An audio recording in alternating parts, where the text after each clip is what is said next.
This episode is sponsored by BetterHelp. As the days get shorter and colder, it can really take a toll on how we feel. Maybe that means calling your grandma, writing a letter to your friend, finally grabbing lunch with someone you haven't seen in a while. And just like reaching out to a friend, starting therapy can take a bit of courage. BetterHelp makes it easy to start therapy. You'll be matched with a licensed therapist based on your needs and preferences so you can focus on your growth and goals. Not happy with your match? You can switch therapists anytime with no hassle. This month, don't wait to reach out, whether that's checking in on a friend or reaching out to a therapist yourself. BetterHelp makes it easier to take that first step. And our listeners get 10% off their first month at betterhelp.com/PFF. That's betterhelp.com/PFF. Texas A&M at Missouri, 3:30 p.m. Eastern Time on ABC. Texas A&M looking for its best start in nearly 70 years, while Missouri is clinging to its playoff hopes right now. Texas A&M right now is the last undefeated SEC team remaining with a perfect 8-0 record this year. It's his best start in 33 years. But if the Aggies win this week, it'll be their first 9-0 start since 1956 and would set them up very nicely for the first SEC title game appearance in program history. Missouri, meanwhile, they're down to their last legs right now with a 6-2 record on the year. They must win their final 4 games against Texas A&M, Mississippi State, Oklahoma, and Arkansas to even have a chance at making the college football playoff. And they got to do all that with a backup quarterback right now in true freshman Matt Zollers. Not just a backup, a guy who came into the year as their third-string quarterback. Remember, True. The backup was supposed to be Sam Horn, and he got hurt, what was it, the first game of the season, I believe it was. So, I mean, Missouri's dealing with the quarterback situation right now. Are they alive in the playoff race? Yes. Are they well? Not so sure about that, especially with some of the tough games they've got coming. But you still have a chance, and you still got to go out there and play. They got a good football team with a great run game and a good defense. So A&M certainly not an easy test, and it's never easy to win in Columbia either.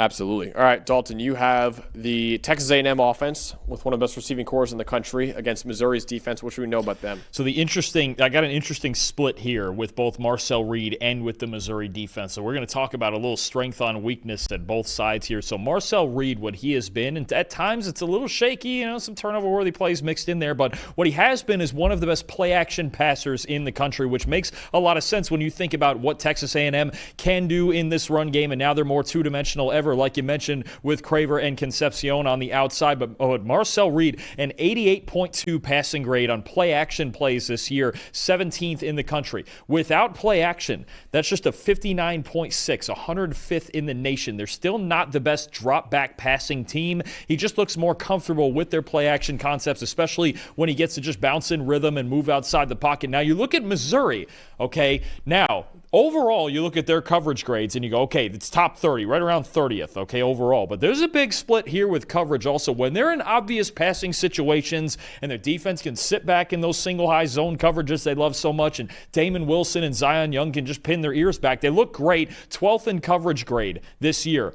On true dropbacks when you talk about non-play action, okay? When they see play action, that goes down to 92nd. And what it is what, this Missouri run defense is really good. Josiah Trotter on those guys up front. But they are so aggressive to ball fakes all the time. They step up so hard. Even the guys on the back end like Catalan and Carnell back there, they're so committed to stopping the run that they get beat a lot on play action passes because they leave that second level of the defense vulnerable because they're so sold on it, right? It's going to be an interesting dynamic.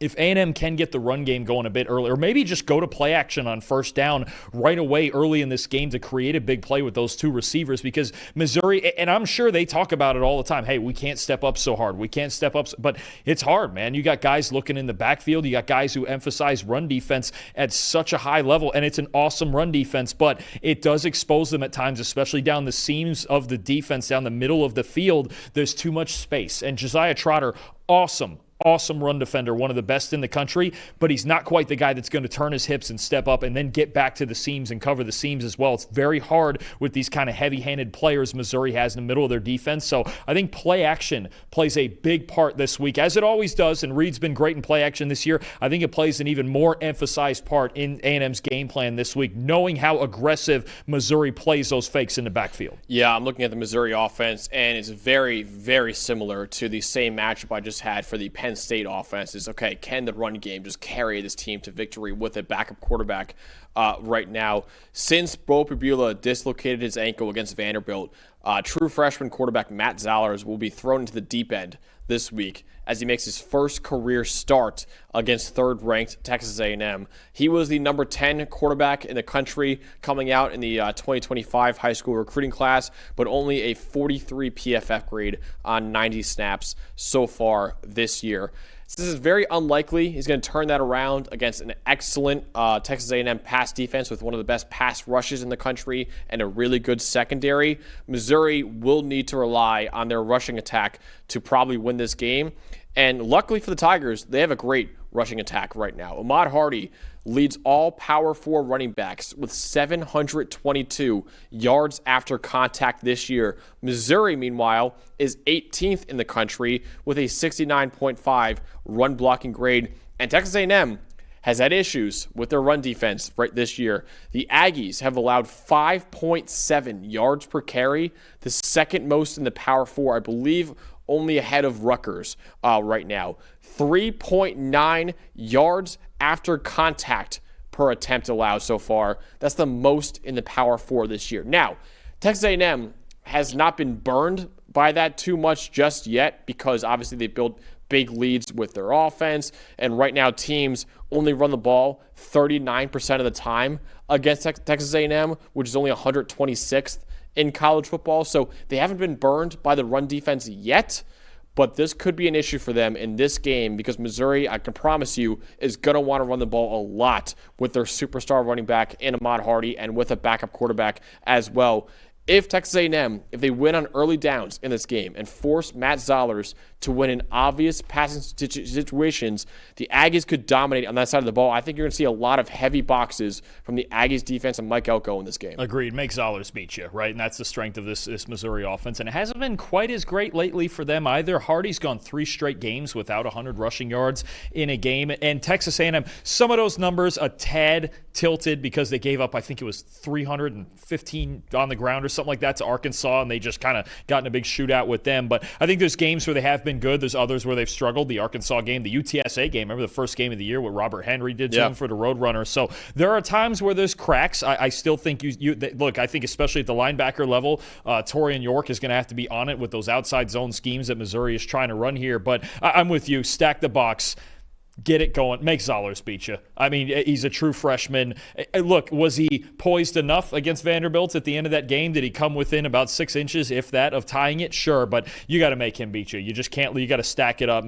You can't let Ahmad Hardy and even Jamal Roberts take this game over if you're Texas A&M. Absolutely. So ultimately, Dalton, in a game where Texas A&M looking to extend their undefeated record and Missouri looking to extend their hopes for a college football playoff appearance, who will win between A&M and Missouri? I just think I know Columbia. I know Missouri's a hard place to go in and win, but I just think the loss of Pabula and just the quarterback situation really hurts Missouri in a bad way here. Texas A&M is very well rounded. They have their cracks in the armor too. You mentioned the run defense, and there's times when Reed is shaky, but I think they have too much here, especially defensively. And keep in mind they're the best third down defense in college football. They only give up 23% conversion rate on third downs, which is just ridiculous. I think that's the mismatch there, is the fact that Missouri's going to be starting a true freshman quarterback here against this A&M team rolling as well as they are right now. I like Texas A&M. I have it 27-14. I have it 24-17, so a little bit closer, but I also have Texas A&M winning this game. I think both defenses could succeed in this one,